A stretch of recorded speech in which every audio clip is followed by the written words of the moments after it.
used to it. Okay. A few years ago, during one of my sister's... Hello? The mic just... Okay. Ghosts in the mic.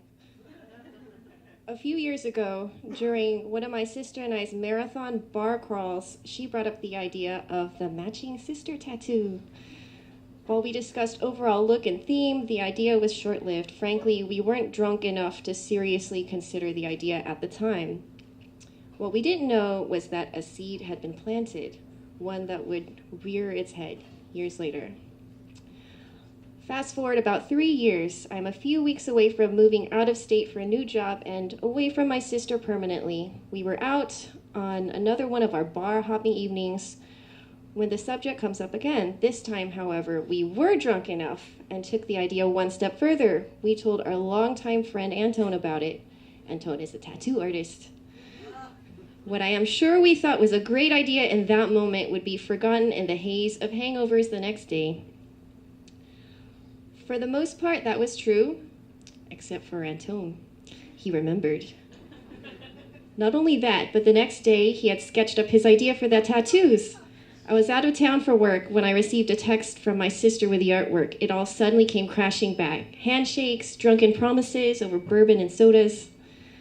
After some thought, I was all in. Not being my first tattoo, the idea of sticking my sister's name on my arm with a heart around it was not earth-shattering.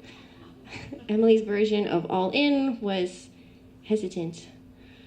My timeline when I returned home from this work trip and before the move was a very small window. I knew that I might have to push her a bit in order to get this tattoo to happen. But I thought I could manage. At that point, I was ready. There was no way in hell I was leaving Houston without that tattoo. My mind was made up. Emily was ill. Not exactly good timing. We had some tentative appointments that had been scheduled and canceled multiple times. Even better, we would go out to the bar that evening after missing the appointment, and she was like, "I'm ready to do this right now."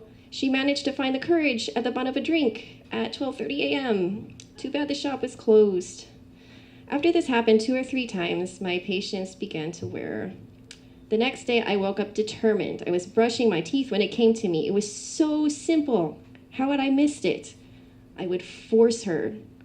I would call her bluff about this, and she will be guilted into going and getting this tattoo today. This plan is perfect. I spit out the toothpaste and walk out of the bathroom, a spring in my step, knowing I'd come up with a fail-proof plan. "Hey, Em, I'm headed to the shop. It's time to get that tattoo now." Was the congested, muffled sound I heard coming from the couch. She was crumpled under a heating pad with a cup of tea and the dog snuggled next to her. Honestly, she looked like death. But god damn it, I was determined. Do not let her games fool you. She's testing you, I thought.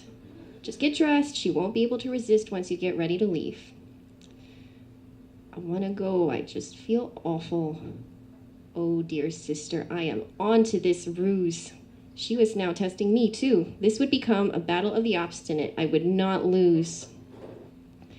I drank a cup of coffee with her on the couch and made breakfast to see if she might feel better. All the while, the anticipation of the tattoo session was only getting me more excited and determined. Emily had barely moved in the past 30 minutes. Her breathing had even slowed into an even rhythm of sleep. Crafty, I thought. I could tell she was committed to the game at this point. It was time to make my move. Okay, I'm gonna go. I thought this would surely jolt her into action. All thoughts of illness and unwell would leave her body and she would finally come to her senses and go with me to get this permanent memory of our sisterhood tattooed on our bodies like any sensible human would. Maybe the needle will distract you from the pain you're feeling. This surely has to work. I don't think I can go anywhere. Now, any regular person at that moment might admit defeat. Perhaps this was not meant to be, and we would do this whenever I was back in town next time. But not me. I stewed for a moment, and in one last-ditch effort, grabbed the car keys and start to walk out the door. Surely she will cave in as soon as I start the car. I waited, hoping to see her run out the door with a miraculous bolt of energy, all signs of illness forgotten. She did not come. I showed up to the shop, and Tone was only mildly surprised I was alone. So there I am on the table, getting a sister tattoo alone, because I am stubborn as fuck. While on the table, I had a lot of time for reflection. Seems that turning 30 did nothing to curb my impulsive side.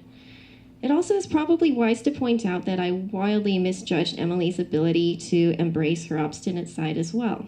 Tauruses, right? As the tape and cellophane was laid on my arm, I knew there was actually no going back at this point. Some might wonder if I regret this event, if I had somehow lessened the experience by getting the tattoo alone. Others wonder if Emily has gotten the tattoo yet. She hasn't. But I'm not really concerned. One day she'll be ready. Maybe she won't. As I said, I was ready for the commitment, and whether or not she ever will be, I'm fine with my choice. It looks pretty badass, honestly. Meanwhile, I will not try to think about how she has some other female's name tattooed on her ass, but she couldn't even get off the couch to immortalize the love for her sister via ink on her body. Nope, not thinking about that at all.